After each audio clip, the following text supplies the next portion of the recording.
وكمان ابتليت بلوه بيكم، بلوه ابتليت ثاني بيكم. حسن عوفني ذولا ولد اختي، فتحت لهم محل ومربيهم يمي، بشرفك الشغل ما يطلعون يشتغلون. حج علي انت شو لك بهالدوخه هاي؟ شو هم زلم كبار، وديهم لعمامهم، ما تقول لي شنو سالفتك؟ ويا حسن شو وديهم لعمامهم؟ انت تعرف ابوهم راح رحمه الله وهم صغار، وانا ربيتهم، امهم القاعده عندي، وسويت لهم محل، قلت يعينون نفسهم، شيعوا قلبي يا اخوي. تقول يلا تطب جوه، وانا اروح لعمهم قاسم اقول له عمي ولد اخوك ذولا ردهم. توكل بالله وطوب توكل بالله.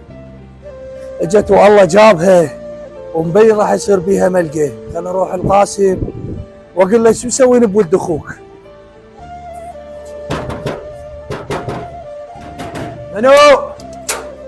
السلام عليكم. هلا ابو فليحه. سؤال رحمه الوالده يا قاسم، انت ولد اخوك ما تريدهم؟ يا ولد اخوي صار من سنين ويا خالهم، بعد شو اسوي بيهم؟ ولد اخوك صايرين ملطشه لخالهم، خالهم يسوحل بيهم ويدق عليهم بالشارع، ما تقول لي انت شنو ما عندك غيره؟ حسن خالهم ويربيهم، والخال والد ترى. هيك الخال والد.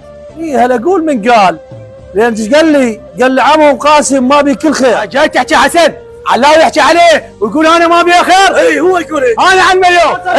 اي بعد قلبي، عندك تسوي بي عرس الكلب اليوم. علاوي اطلع،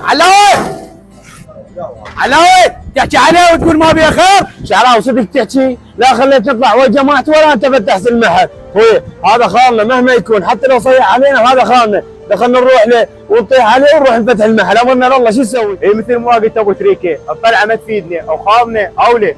شيلني يلا وتريكه. شو خال عارف الباب مفتوح مو طلع ورانا هو. ها خالو سلامات خالو ايش فيك؟ يا امتيازات هي يجي عبد القاسم يطقني ويروح. اسمه خال انت تطق واحنا موجودين، امشي شعراوي. اخوي قاسم بشر ايش سوي؟ حسن رحت له وخذت بي ساعه. عافيه بقاسم، عافيه بالما ينزل كلمته، اخوي ابقى هنا بالباب حتى لا يقولون ضرب وشرد، ابقى منتظرهم بالباب، خاف لهم ذي يودوا لهم واحد يرمون عليه، ابقى هنا واقف.